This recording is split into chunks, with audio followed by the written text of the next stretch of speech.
Brothers or sisters, now is the time. Now is the time. Ukhti Hilal, please.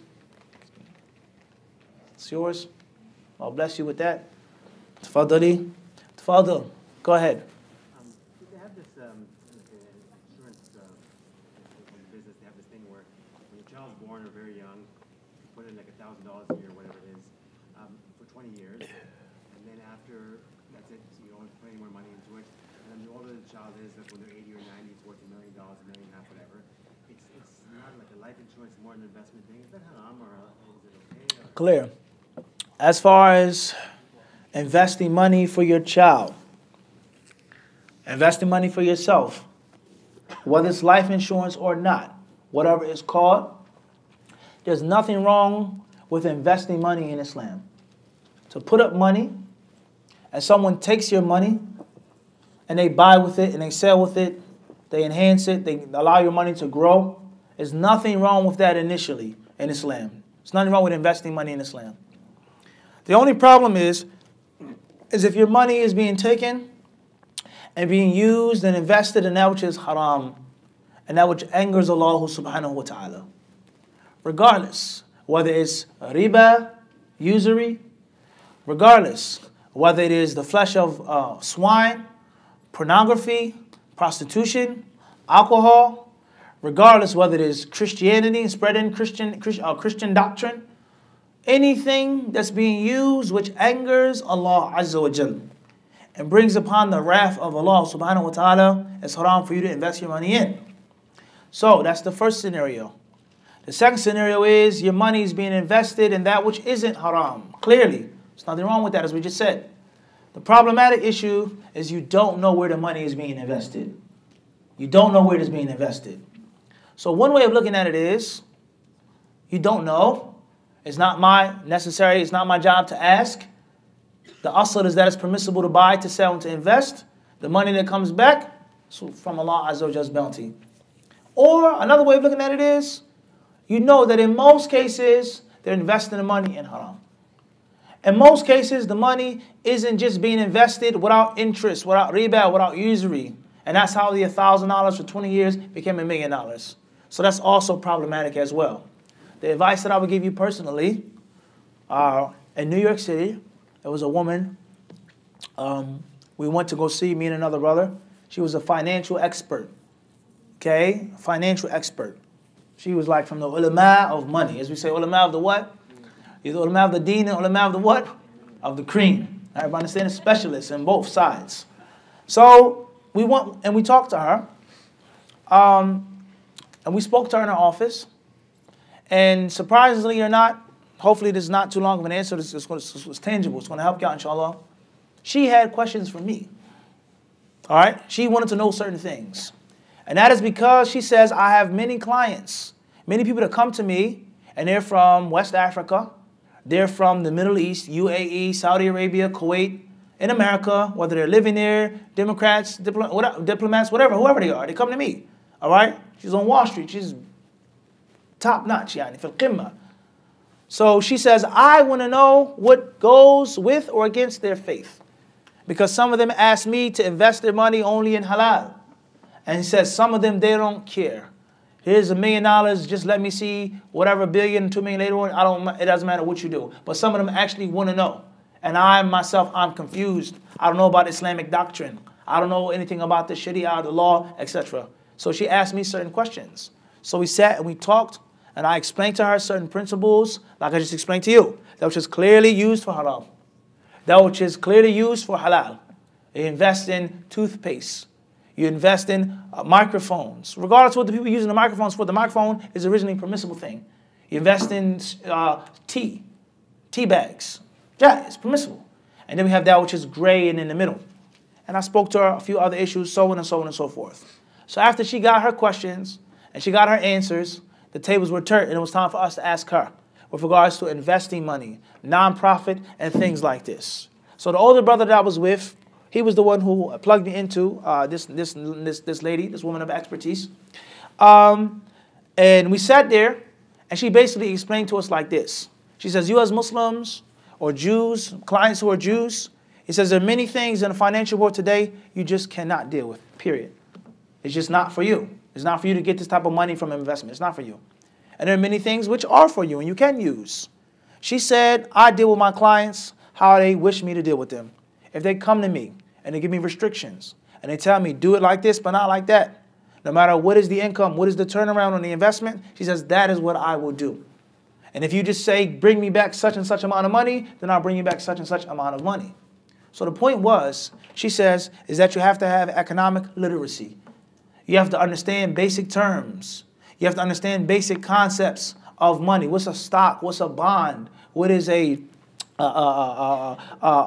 policy? Different things like this. She says the average person walking around doesn't have an idea about many things that are majorly effective on their lives.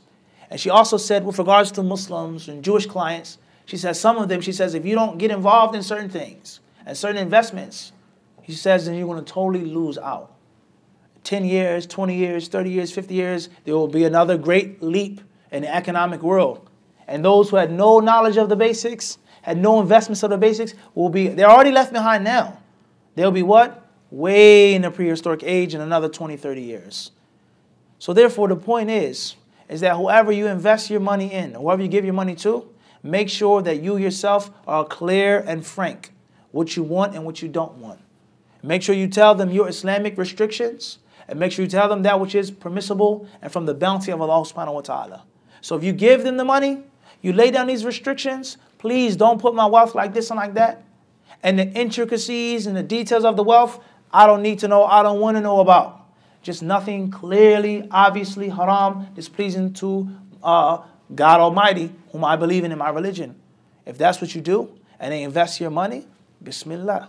There's nothing wrong with that, with those conditions. As far as someone says it's haram to invest any money because riba, the whole entire system today is based off riba. The whole economic financial system is based off riba. And it's not just Canada or America. Overseas, there's riba. Overseas, there are riba banks in abundance. Rather, there's some scholars who say there's no such thing as a riba-free bank. They said there are banks that have less riba, that try to fight it, but it's impossible. So the point that we're trying to get to is for you to have the basic education of the Islamic rulings and a basic education of the actual economic dealings. Make the conditions well known. Give your money to someone who's trustworthy, someone who is strong. إِنَّ خَيْرَ مَنْ اسْتَأْجَرْتَ الْقَوِيُّ الْأَمِينَ. The best person to put in charge, it says in the story of Musa alayhi salam and those women, he says, Al-Qawi al-Amin. وَإِنِّي عَلَيْهِ إِيش لَقَوِيٌّ أَمِينٌ. For someone to be strong and for someone to be trustworthy. So this woman here, according to what we knew from her and saw from her, we consider her to be strong and trustworthy. She wasn't a Muslim, she was a Christian. But she respected Muslims and she respected people of religion. She respected honest, upright type of people, and she was also strong. Our office was full of accolades and awards and magazines and newspapers. The first woman like this, the first woman like that, the first woman to accomplish this. So she knew what she was doing.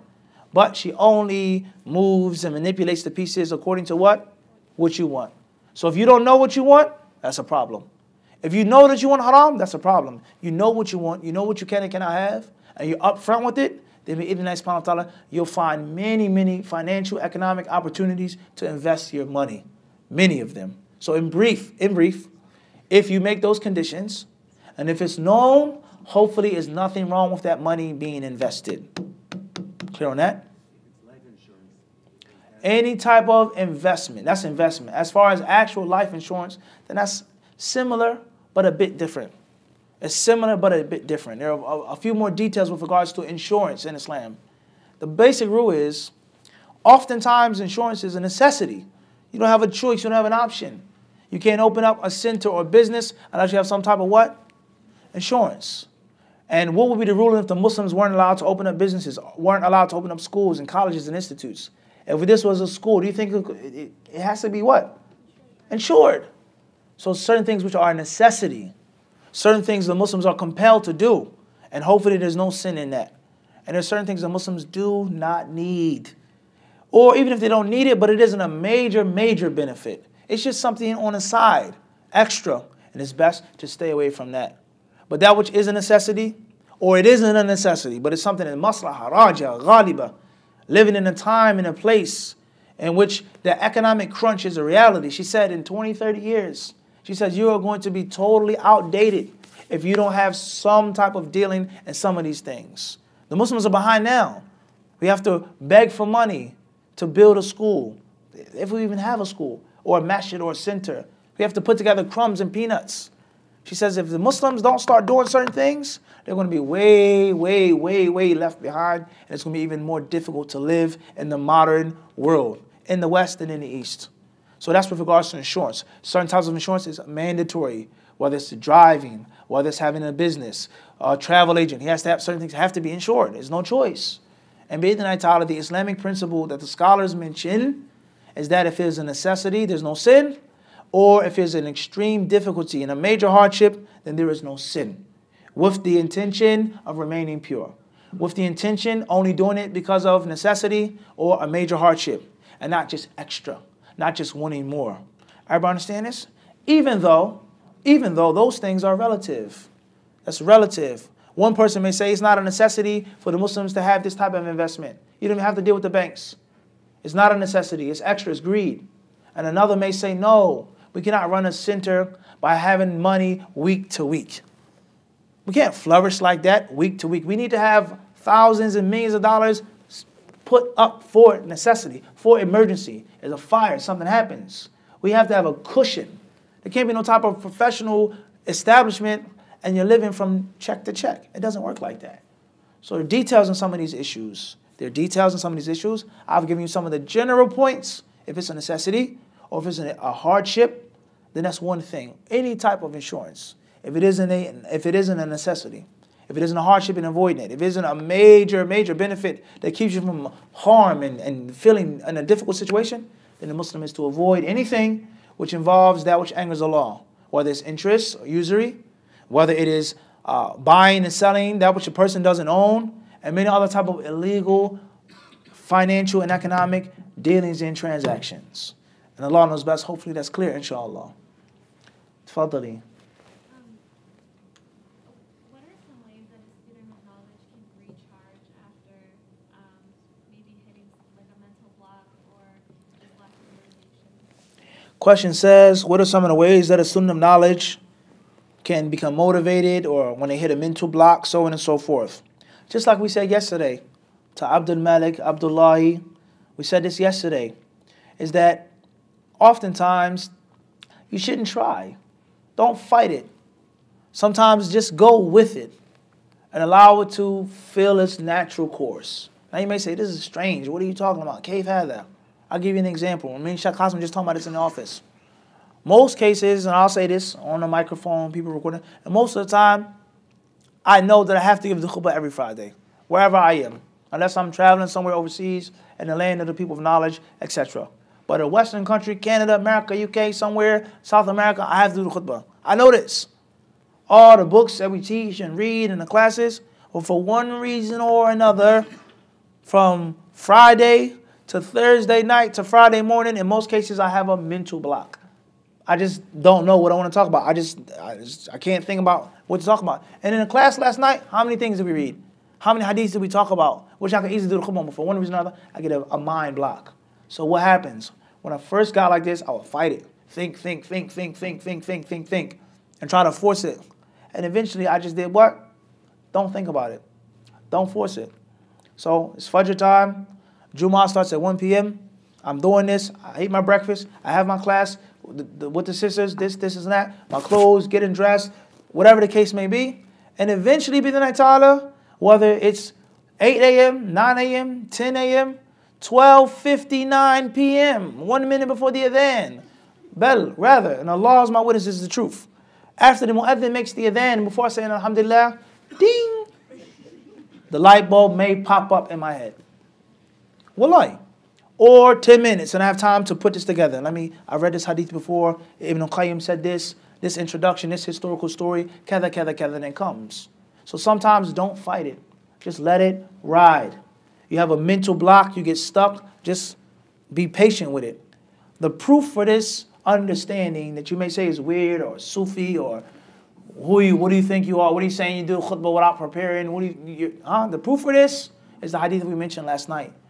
that Abdullah ibn Amr ibn al-As narrated, as Imam Ahmad collected in his Musnad, the Prophet ﷺ, he said, إِنَّ لِكُلِّ عَمَلٍ شِرَّةٍ وَإِنَّ لِكُلِّ شِرَّةٍ فَتْرَةٍ فَمَنْ كَانَتْ فَتْرَتُهُ إِلَى سُنَّتِي فَقَدْ اهْتَدَى وَمَنْ كَانَتْ فَتْرَتُهُ إِلَى غَيْرِ ذَلِكَ فَقَدْ هَلَكَ أو كما قال عليه الصلاة والسلام. He said that the Prophet ﷺ said, إِنَّ لِكُلِّ عَمَلٍ شِرَّةٍ. Every act, every deed that you perform has a peak, a pinnacle, a time in which your energy reaches its max. It's all the way up. You're feeling good. You're feeling inspired. You're doing everything. The nawafil, this, that. You're reading, you're studying. It's going very, very well. وَإِنَّ لِكُلِّ شِرَّةٍ فَتْرَةٍ. And every flare or spark has also cool down, meltdown, time in which it falls down. It plummets. Your energy goes low. You don't feel as inspired. You don't feel invigorated anymore. You don't feel energized anymore. You may feel a little lazy. So the Prophet ﷺ, he says, anyone who's a fatra, this time of decrease, is towards my sunnah. In other words, he doesn't fall beneath the basic standard. My shirra, and I'm reading for 12 hours a day. My shirra is that I'm taking 6 or 7 classes, sitting and studying. My shirra, I'm in my house, I'm in my apartment, I'm traveling, I'm listening to the whole Quran, half the Quran. I'm listening to 50 lectures, I'm writing, I'm authoring, I'm answering questions. It's my shirra.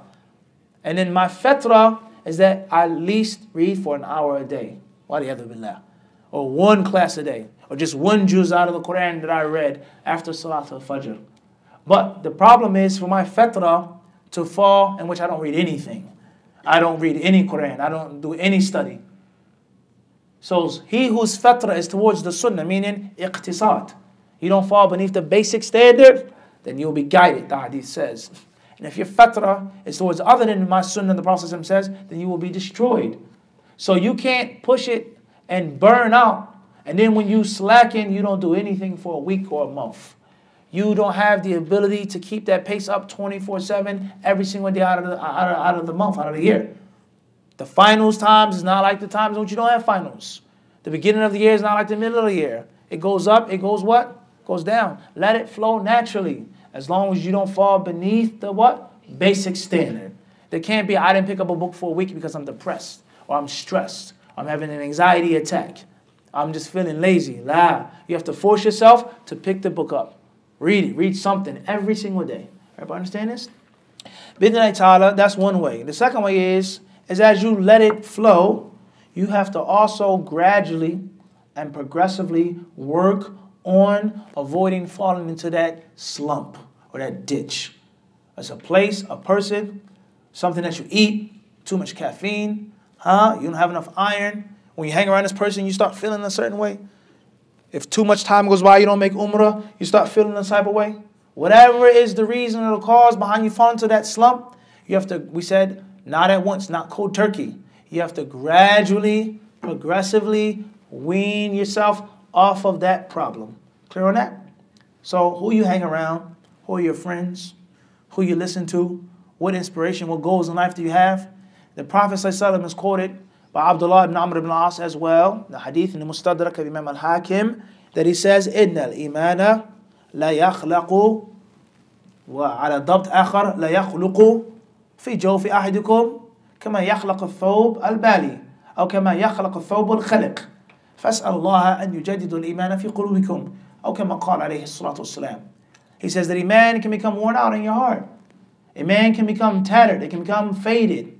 It become holy in your heart. Ask Allah to renew Iman in your heart. So you read the life of Imam Ahmed and it inspired you and it pushed you to go forward. Years went by, months went by, go back to it. You got to keep the fire kindled. You have to keep it lit. Keep feeding it fuel. Keep it lit through reading, through studying, through meeting people, through getting in debates with people. You may have to even get embarrassed. You ask a question, oh man, someone you get into debate, anything, you get a bad grade on a test. And it is the means of what? You rekindling that initial love. So when you study and when you give dawah, it's very important for you to have anniversaries. Very important. This is the day when I first started studying. This is the day when I first graduated. This is the day when I went here and I met him. And you got to renew that what? The romance that you have with ilm. You have to renew it because it can grow, it can fade, it can become weak. Just like people's relationships. Just like what? People's relationships. Married for 30 years, 10 kids together. Huh? You get sick, fight, argue, cheated, this and that, and the love starts to what? Diminishes, it fades. Let alone the other things between a husband and wife. This is the reality of life. So you have to constantly ask Allah to keep it and do have those anniversaries with yourself. Go make umrah, go to the class, go sit with this one, go call this one, go debate, go read this book. You got to keep renewing it, bid'Allah subhanahu wa ta'ala. And Allah knows best. Well done. Yesterday you mentioned the narration about there's two people I have mercy on. Is that one who tries his best, he doesn't understand the other one. So this is obviously a sad situation. A person tries, but they don't understand. Also, how can, so for example, that person might see another person who think they're easy for them and they might get jealous. So how do we understand that in context of the hadith about jealousy regarding people who've been given knowledge? And the other question is, can you give us a brief outline of who we should take as a study buddy? As far as the first question, with regards to taking pity on the two types of people, and the Prophet ﷺ's words with regards to jealousy, the envy that's permissible, لا يعارض كلام النبي عليه السلام بكلام أحد كائنا من كان. The Prophet's words are never ever put on the same plate or scale with anyone else's words. Period. Huh? Anyone. The companions as a whole understood the hadith, different story. The ijma' of the Sahaba and the Salaf, different story. A good number of them practiced and did other things, perhaps the maqsood of the hadith. But one person's view or statement is never ever even put on the same scale with the Prophet's words, let alone to be heavier, evident. So the Prophet's words are not understood in light of the statement of one person. Rather, that person's statement, it has to be understood in light of the Prophet's words. So therefore, what's important is, if you don't understand and you seek knowledge, you just don't get it, that has nothing to do with you. That's him, the onlooker. I pity this person. I see a person studying and he just can't get it. He's just miskeen. Or even worse than that, because everyone has intelligence. Everyone has a level of understanding. But a person didn't take the necessary steps in getting the understanding. He's a fool. He's a fool. He's a hard-working what? Fool, unfortunately. I feel sorry for him. You're wasting your time doing this. You're wasting your time studying this. And you know that. You try to give him advice, he doesn't want to take it. Clear on this? Last but not least is the one who has fahm and he doesn't work hard. That's even worse than the first person. Because you have the ability to reach perfection, but you just don't want to reach perfection. Clear on that? As far as who should you take as your study buddy, then bi-idhnillahi ta'ala, it should be someone that is compatible with you and your character and your nature. Not just the most studious sister or brother, whoever, but someone who's good for you. There may be someone who's the best study buddy, but they're not good study buddy for you. They're too busy. They're too advanced. They're too slow. They're too inconsistent. They may be too harsh. So you have to find someone that's compatible, what? For you. Someone who's accessible and someone whose schedule is similar to your schedule. You need someone, bi-idhnillahi subhanahu wa ta'ala, from some aspects, who's on the same level as you, and from the other aspects, maybe a little above or beneath, depending on the situation. بِحَسَبِ الْمَقَامِ. Someone that's going to be trustworthy, someone that's serious, someone that's upright, and someone that has the same taste and thirst and passion for ilm as you, or similar to that. That's the person you should try to take as your study buddy. Bi-idhnillah. So sometimes you should have a study buddy, and sometimes you should have a group of sisters. Or sometimes you review and you revise by yourself. All three elements, inshallah. Any other questions? Tafadali. Chef, I have two questions. The first one is, what advice would you give to younger Chef Mufti Munir in his journey of studying? So what advice would you want to receive when you first... For myself? Yeah. Okay. Tayyib. And the second question? What foods should one eat when it comes to getting a better memory or drinks? Tayyib. As far as the first question, what advice do I wish I would have gotten earlier on? It's a yes and a no answer. The no part is alhamdulillah, I'm happy what Allah has given me. I'm happy with that. And the mistakes that I've made, the mistakes I'm making, but the mistakes that I've made, and some of the hardships that I had to go through, and some of the things and the scars and the scratches that I had to obtain, I feel that they have made me what I am and allowed me to be where I am and to do what I do. And if it wasn't for going through this and and going through that and being with this and this, so I wouldn't be where I am today. So I don't feel like I would change anything if I could go back and turn the hands of time, because those hardships, they make you who you are. As we said with regards to the golf ball. You ever wonder why a golf ball has those little dimples in it, those little dents in it? The original golf balls were smooth, like an egg, or like a billiard ball, pool ball. The original golf balls had no dents, no dimples in it whatsoever. That's how they originally played golf back in the day. So it was a man, he was playing golf, and he noticed that he had a dent in his ball. And he, just ignored it or whatever. He didn't replace the ball. No, just keep it, The guy comes, let's get in the ball. Says, no, just leave it. It doesn't matter. It's a small nick. And then he noticed after playing for some time, there were more dents and nicks in the ball. And then he had realized that the more dents that were in the ball, the further the ball would go. The more accurate the trajectory of the ball would be. The more aerodynamic the ball became. What made it easier for him to be a better golfer. So from that point on, every single golf ball was automatically made with those dents made in them. So the wisdom that we learn from this is the more dents you have, the more hardships you go through, the more mistakes you make, the further you'll go in your life and in seeking knowledge. So from that aspect, I have no regrets about the different things that I did, even though there were bad things, but they led, inshallah, to something good, hopefully. Let alone that which I didn't get then, but I got now, or I got later on. That's the no part. As far as the yes part, then of course, I would say roughly, I wish I wasn't as naive, and I wish that I had gotten more advice when I was younger with regards to jealousy and envy. Because when I first started experiencing jealousy and envy, it was something that was like a shock to me. I couldn't like believe it, especially from somebody that I'm supposed to be close with, I'm sitting with, we're studying, struggling together. Laugh, smile, joke, asking you questions. Can you translate this? Can you do this? So on and so forth. MashaAllah, alaik, mufti, mashallah. And then the next thing you know, it's crazy envy and jealousy. So it's like a shock. Like, whoa, this is real? It's the same person? So I was very young, and I didn't necessarily, of course you know about jealousy, you know about haters, but it's not the same. When you're young and you're pure, you're naive. You may think that Islam, Sunnah, seeking ilm is just a utopia of positivity. So that's one thing. But like I just said, those hardships, those adversities, they pushed me further. And they made me go further and accomplish more and to train and study even harder. No question about that. Also, just living in Saudi Arabia, living overseas, you learn certain things. Somebody may give you advice with regards to how to operate, how to maneuver yourself with regards to religion and politics. And you may think, no, that's not true. The doctors, there's no politics here. It's just ilm and ability.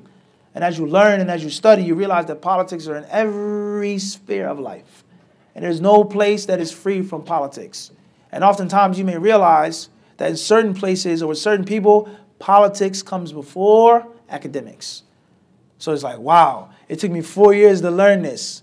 And the brother, when we first graduated from the bachelor's program, he says, come and do this with me. No, I want to write this, I'm going to do this. They want to accept it. And then you find out that you never have a chance from day one. So there's certain things, this is just a few examples, but at the end of the day, those things make you who you are. And wisdom does not come for free. Hikmah has a price. And that price is you going through this up, going through this down. The dents in a golf ball help the golf ball go further. Have the golf ball roll accurately. So it's like yes and no. There's just a few examples. As far as what foods or what drinks can a person use to increase his or her memory, then as we've explained before, these different tricks of the trade are only to be used by someone who's doing it full time. Someone who's studying and memorizing and reviewing for many, many hours out of the day, every week, every month, every year, back to back. Then these things on the side give you a little bit of push. They give you a little bit of extra push. They amplify your efforts.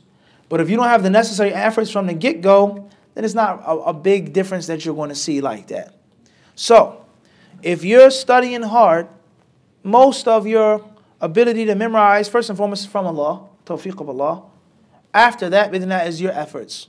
So if this is a gum, and I was in Yemen, they had certain gums that people chewed, and it was said to enhance and sharpen one's memory. Like I said yesterday or the day before, green tea. Not all green tea, but certain types of green tea and how it's prepared. Other types of teas, white teas, different types of teas, was well known. Adding focus and sharpness to your mind. Different types of fish and oils that can be found in certain types of fish. Things like this. Honey, pure honey, not the sugar, the syrupy sugar that you find on the shelf, but actual honey, real honey. These things are well known to be Allah subhanahu wa ta'ala not only amplify, but also solidify and strengthen one's memory. But that's only beneficial, and Allah knows best, if you're really, really with the hammer and the tongue, banging the anvil, working hard. That extra 5% makes a big difference. If I'm studying for 10 hours out of the day, and I get a little 30 minutes or hour of extra energy without taking a nap, that makes a huge difference. If I'm only studying for an hour or 2 hours, it doesn't make a big difference if I don't have that much energy. But if you're really, really, really doing it, and most importantly, you're a professional. You go to the jeweler. You give him your watch or your earrings or your bracelet. The average person, what does he do when he gets the watch? Or what if I gave you this watch? What's the first thing you're going to do? You want to look at it. What's the first thing you want to do? Take a watch. Yalla. Look at it, inspect it. Look at the engraving on the back. Can you read that? Look at the engraving. Can you read it? See what he just did? He did like, huh? It says U.S. Navy. This watch says what? He did this. You did 2 or 3 things, capital mistakes. One, you don't have the ability not to avoid, but the other one you did. You brought your head down. And one of the lessons that you learn from archery is never ever to lean your head or your neck to the bow or the arrow. Use your arms and bring it up to you. So instead of lifting it up, which is easier, you did what? Everybody understand this? This is important. You go to the jeweler, the master jeweler, the first thing he does before he does what? No question. He never ever strains his eyes. It's no big deal if you read it now. U.S. Navy, bullships comparing, watch it, 1944 Hamilton Watch Company, Lancaster, PA. You can read it. But I'm reading 50 watches a day. I'm looking at gold for hours out of the day. That extra amplification of my sight and less strain, it makes a what? A huge difference. So you're studying for hours and hours and hours, that honey, that salmon, that fish oil, this tea, this gum, it makes a what?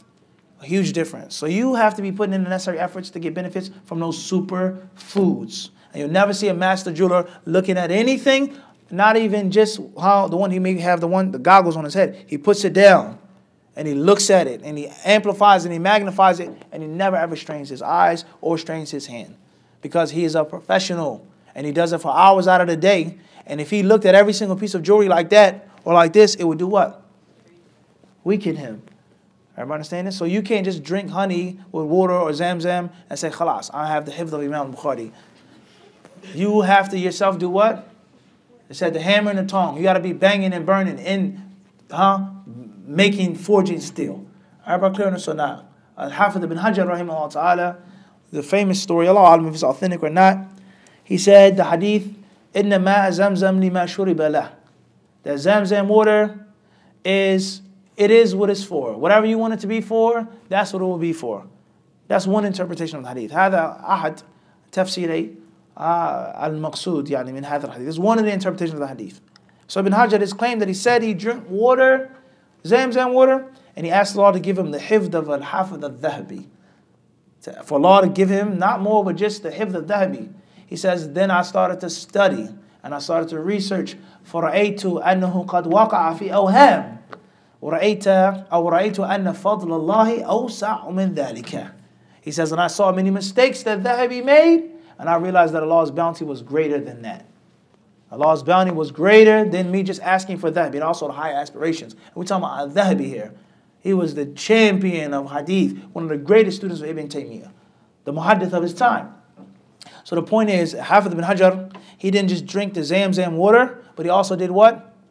He worked hard, he studied, and he says, what I ate too, I saw. He was aware. Is that with hard work, with sincerity, and with Allah's blessing, sky's the what? Limit. Rather even higher than the sky like we read last night. Wallahu alam. So that's the qaida of foods, of drinks, clothes, of scholars, countries. It depends on how much Allah blesses you and how hard you work, how much time and effort you put in. And Allah knows best. Inshallah, تفضل. So you mentioned that I have two questions first. الفرق بين لباس الشهرة ولباس طلاب العلم. What is the difference between wearing or the clothing of students of knowledge and the الشهرة?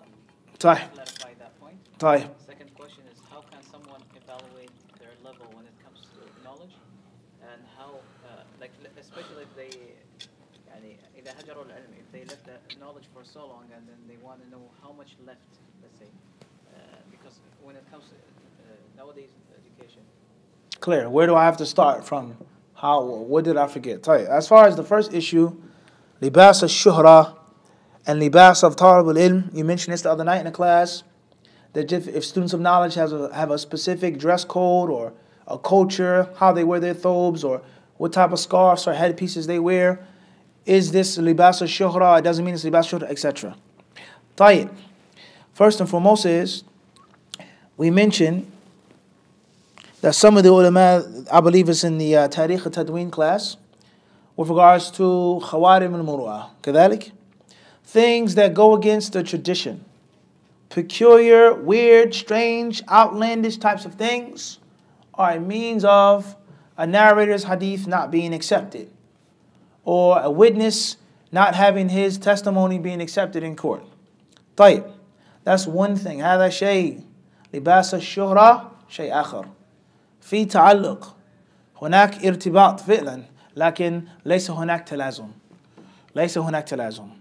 لباس الشهرة, clothing of fame, and خوارم المروءة are two different issues.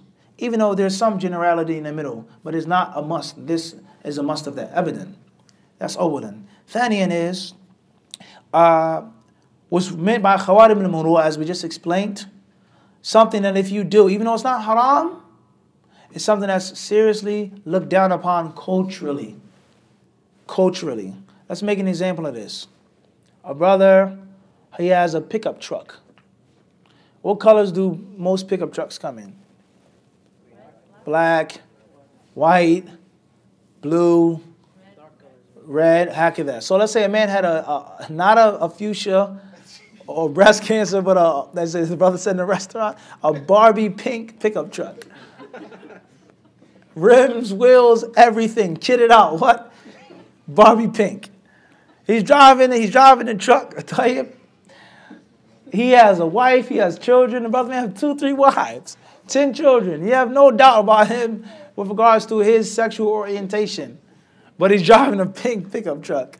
And he's like it's nothing, driving it, rocking it, as we say. And he gets out of a pink pickup truck, and there's a big 6'6" buxom brother with muscles getting out of a pink pickup truck.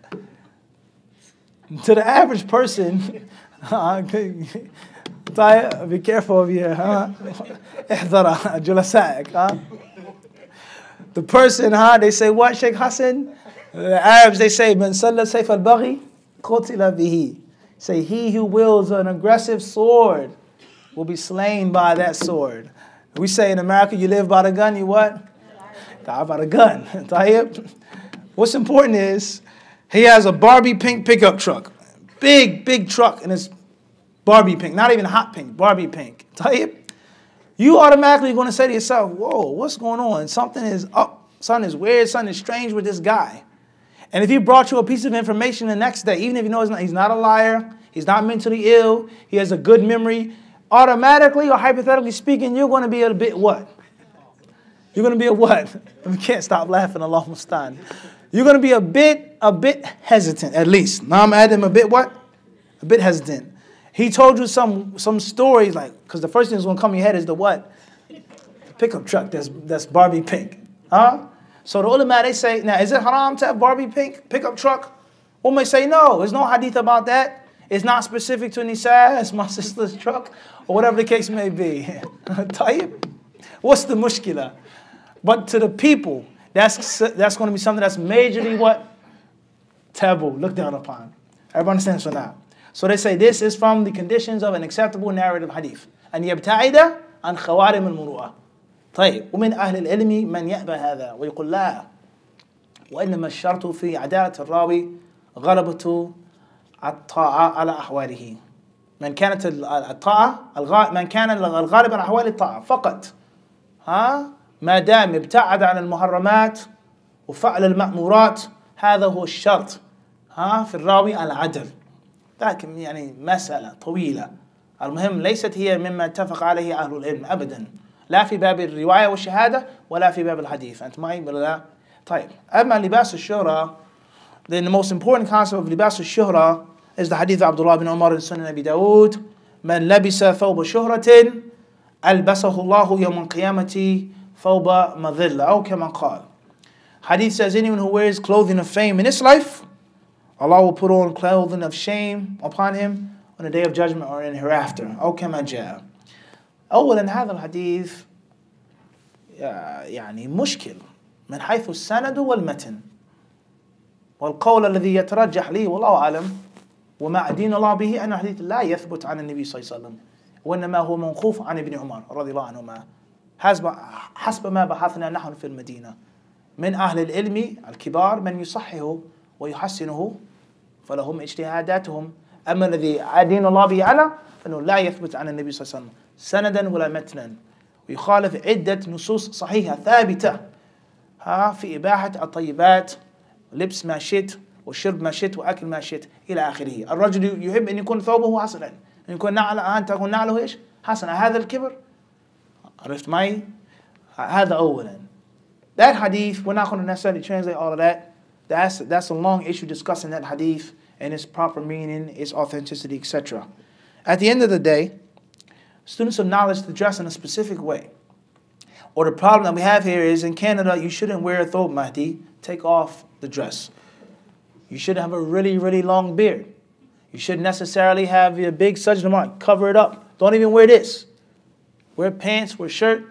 Sisters shouldn't wear gloves, they shouldn't wear niqab. They don't have to wear a black abaya. You don't have to wear these big long capes. Just simple, loose clothing. Because these articles of clothing are from the Middle East.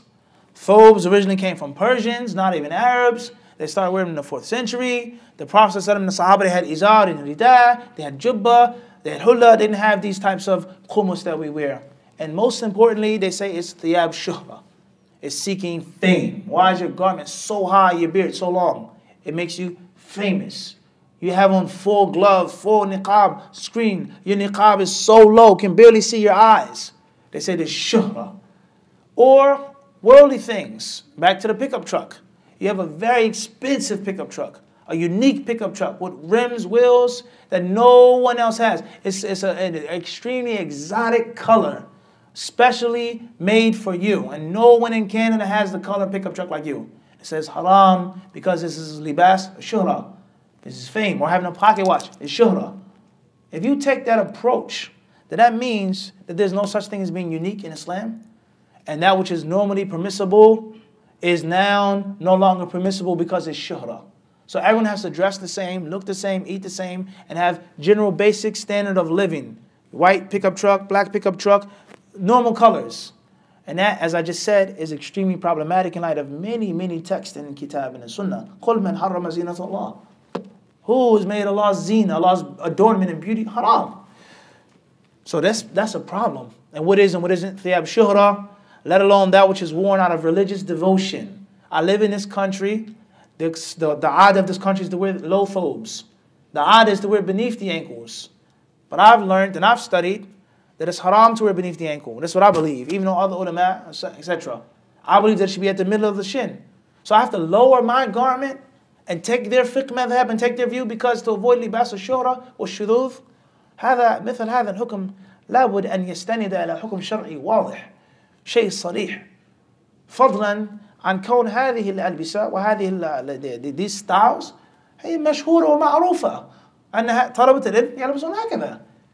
A cab driver, he sees you, you get a cab, he says, "Alaq min talabat al-Jamia al-Islamiyya." The first thing he says, "No, I'm an English teacher." But because I'm a white taqiyya, you have a white thobe, you have a nice pin, the pants above your ankles, you have some nice socks on, nice sandals, he automatically thinks you're from the students of Medina. I.e., the students of Medina, they have their own cultural dress code, which is not shuhra. Which is not what? Which is not shuhra. The last thing I'll say, and Allah knows best, from that which proves this, wallahu alam, in Medina, once in a cab, a nice cab driver, an older brother I had rode with plenty of times. He picked me up, dropped me home. So one day we were talking about some issues, plagues of the Muslims today, problems, etc. So the issue of the beard came up. And he said to me, he says, you know why I don't have a beard? You know why I have a shaven face? He says, I know it's haram. I know it's a problem. He says, but the reason why I don't have a full beard is because if I have a full beard, my family, my tribe, they'll think that I'm a sheikh.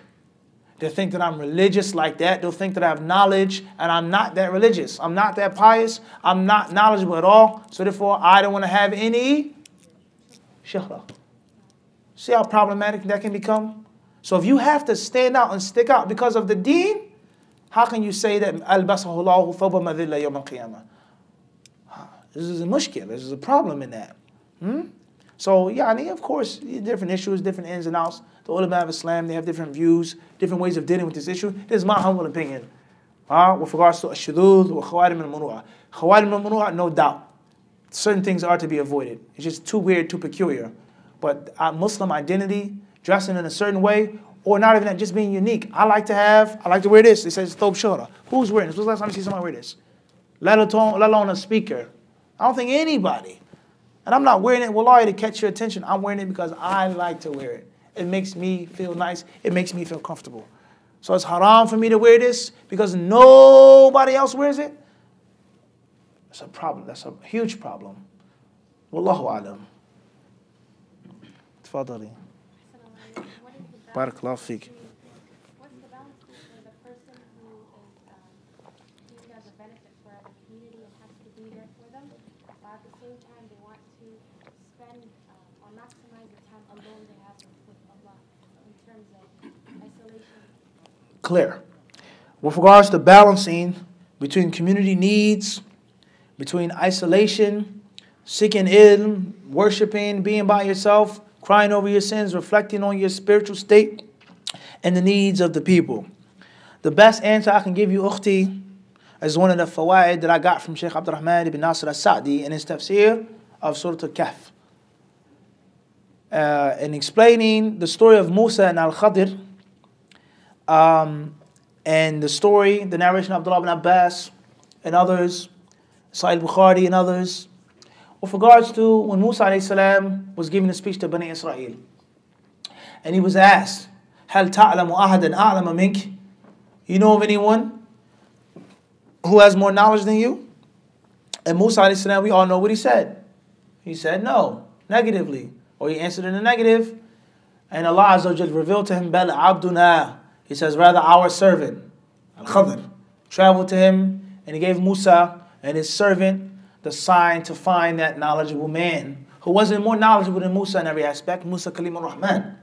But certain aspects that Khadir had more knowledge than Musa. So therefore, Ibn Sa'di, he says, وَفِيهِ الْجَمْعُ بَيْنَ التَّعْلِيمِ وَالرِّحْلَةِ فِي الْإِزْدِيَادِ مِنَ الْعِلْمِ أو كما قال رحمه الله. He says, in this part of the story, Surah Al-Kahf, the Hadith Sahih Bukhari is the proof to combine and harmonize between teaching and getting more knowledge. So you balance it, bi'idhnillahi subhanahu wa ta'ala. This is the khutbah, it's only once a week. This is the after Maghrib class that I have to give. This is the khatira after Salat al-Fajr that I have to give, if that's even permissible, or to say that, a khatira, هذا فيه بعض الشيء. Al-Muhim, a short talk after the Fajr prayer. And then you have the rest of your time. And don't forget, you're giving a khutbah, you're giving a class, you're teaching the sisters, you don't have to do. That is spirituality in itself. That's ibadah in itself. And Allah knows best. You helping one sister out.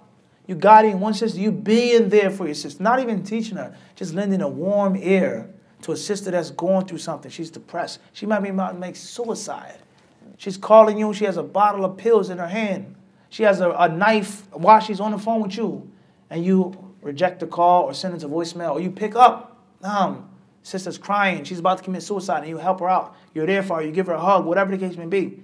That may be better than you or better for you than 10 years of your isolated worship. You saved somebody's life by Allah's permission. That sister started practicing. She started covering. She started seeking ilm because of your nasiha. Because you being available. Because you being there. So you have to have fiqh ibadat now. You have to know how to manage and how to run your schedule. Sometimes be by yourself. Sometimes be there for the people. Sometimes do a mixture, 70-30, 60-40. Sometimes give the people 70% and you almost have 30%. And don't think, yani, what do you think about Allah, Rabbul Alameen, for you to be there for the people sincerely and help them out in their deen, and Allah is going to waste you. What do you think about Allah? You think that's even possible? For you to be there for the people, to help the people out, to change people's lives by Allah's permission, and Allah is just going to allow you to be wasted? So you got to think about that critically. You got to think about that what? Critically. In the beginning, no doubt, your service to the people has to be far less than your service to yourself. Learn, study, gain the knowledge. And as you gradually move on, you give more back to the people. As you gradually move on, you have to spend time writing a book. I want to pray, I want to do this, but I have to write this book. How many people benefit from the books? Even Saadi right now, are we benefiting from his prayer right now? Are we benefiting from his sadaqah? Did we benefit from the hajjs that he made? We benefited from his what? Usman, we benefited from his what? Azi, his what? His words. He benefited from his what? His words. So he took time out, reading the Quran, studying, crying, giving sadaqah to write. And we benefited more than we benefited from that. So keep that in mind. And it has to be a balance. And Allah knows best. Bismillah. You mentioned when you were answering the other question about how some of the ulama they stipulate that a person has to stay away from weird things when they're a narrator. They have to what? Stay away from like strange customs when they're for their hadith to be accepted as being a narrator, not for their hadith to be because of them being a narrator. Can you explain the wisdom behind that? Because isn't Ahlul Hadith in the first place who are dealing with the adl of the narrator, and what benefit is it if what Clear. Yani, in most cases, or not even most cases, let's say sometimes, when certain people do really, really, really weird things, or really peculiar things, outlandish things, oftentimes it is a manifestation of that which is hidden. Oftentimes it's a manifestation of that which is what? Hidden. Or sin or mistake or major shortcoming. It's oftentimes a manifestation of what? That which is there hiding. And we have a rule. You say if you see one mortar bug in the basement, know for sure that there's a what? An entire nest somewhere. You just saw one. One came out. Everybody understand this? In most cases, there's an entire what? Family of those water bugs. In most cases. But you just saw one. That's first and foremost. So this really, we ain't talking about a little bit, something being unique. Something that's really weird. When I said the pink truck thing, everybody started what? Laughing. Everybody. Some people couldn't even control. They keep laughing as we speak. Barbie pink. It's too crazy. Not if a brother has a different colored truck, a purple truck, or even if somebody's playing football and he has pink gloves or pink mouthpiece, breast cancer. All pink. Special color pink. That's just as an example. Something perhaps maybe what? Really wrong. Deep down inside. Let alone the fact that a general concept of just avoiding unnecessary scrutiny. Avoiding unnecessary what? Scrutiny. These are general principles that the people of knowledge have mentioned in general. All right? And it's based off of the fact that many issues of hadith narrators are extracted from Babu Shahada, the concept of testimony and witnesses. There are parallels between a rawi and a witness, a shahid and a rawi. Last but not least, the last thing I'll say to you right now is, this also goes back to what, Samad? The concept of fiqh and the people of the fuqaha writing and explaining and taking control over the books of Mustalah. And they dominated those books. And the fiqhi perspective of a shahid and shahada and the aqisa and the tajweezat al-aqliyah being dominant over the narrators of hadith. Shu'bah rahimahullah, who was very harsh when it came to narrators and narrations from the greatest ulama of the 2nd century, and he's considered to be one of the predecessors of ilm al-hadith. Okay, the teacher of Abdurrahman ibn Mahdi and Yahya ibn Sa'id al-Qattan, who were the teachers of Ahmed, who was the teacher of Bukhari, وهكذا, is narrated that one day he saw a man, he says, Yarkabu birdawnin. He was riding a small, tiny pony. Just like the pink truck example. Similar concept. In most cases, he was a big, grown man riding on a small, tiny pony. Not a horse, not a donkey, a small, tiny pony. And he saw him riding on that, and he said, what? I'll never take any hadith from him. Is that correct? Is that absolute? No. But the point is of the concept of just the muru'ah and a person's reputation, a person's appearance, being generally what? In a general standard. هذا هو المقصود. But that's ليس على الإطلاق. ليس على إيش؟ على الإطلاق بل قلنا بأن المذهب الصحيح أن الراوي الذي كان الغالب على أحوال الطاعة بإذن الله هو العدل. والله أعلم. Adam. What's more beneficial to take advantage of in the night? The night prayer or just any studying? What's more beneficial to take advantage at the night prayer or studying? If you have time to do both, then you do both. If you don't have time to do both, then put forth studying. As is narrated, Abdullah ibn Abbas radiallahu anhu has said, when he was sitting down making review with one of his disciples, he said, مَا الَّذِي قُمْتَ إِلَيْهِ بِأَفْضَلَ مِمَّا قُمْتَ عَنْهُ. He says, you standing up to go pray is no more virtuous than sitting down and reviewing these hadiths. So, في حال المزاحمة كما قد قرأنا, when there's no time to do both, put forth the extra ibadah. Time to do both, do the extra ibadah and the in bi'idhnillahi subhanahu wa ta'ala. Clear on that? And from the fruits of knowledge is to know what's virtuous to perform it.